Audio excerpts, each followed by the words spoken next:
Brocéliande Technologies est une jeune entreprise dans le domaine de la construction, innovante, puisque vous savez que maintenant dans le bâti, l'étanchéité à l'air est très importante. Nous avons travaillé sur ce sujet et nous avons ajouté à ce sujet très important le stockage de CO2, puisque nous avons essentiellement dans le bâti du bois massif et nous avons un système de traitement de l'air intérieur et de gestion des fluides. C'est notre premier chantier emblématique qui est en train de se terminer. Ce sont 8 maisons, 16 logements sociaux pour un bailleur social filiale de la RATP, à Villejuif, 300 mètres du métro. Voilà. La plus ancienne qui est à gauche toute, que l'on voit reproduite en haut, a son bardage extérieur. Les autres sont à différents stades d'avancement.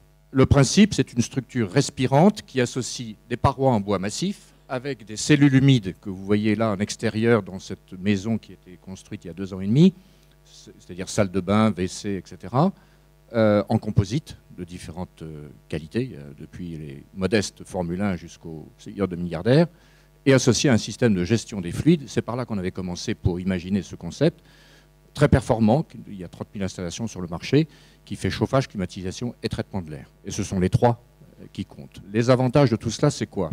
Écomatériaux, on stocke 80 tonnes de CO2 pour une bâtie de 120 mètres carrés, pas de produits allergènes, on est recyclable, quasiment totalement. Deuxième point, on est en économie d'énergie, on est à 50 kWh par mètre carré, on est BBC et Finergie. Et important, c'est que ce système de traitement de l'air permet, pièce par pièce, à l'occupant de piloter sa consommation d'énergie, puisque c'est lui qui règle la température, qui règle l'air plus ou moins renouvelé qui vient à l'intérieur, qu'il soit chaud ou qu'il soit froid. On a des clients, on cherche des fonds, d'abord de la part de nos actionnaires actuels des DIDF, dont on est extrêmement content, et nous-mêmes, on va remettre un peu d'argent et attaquer des gros marchés. On a à peu près une dizaine de millions d'euros potentiels de prospects en ligne actuellement. Merci.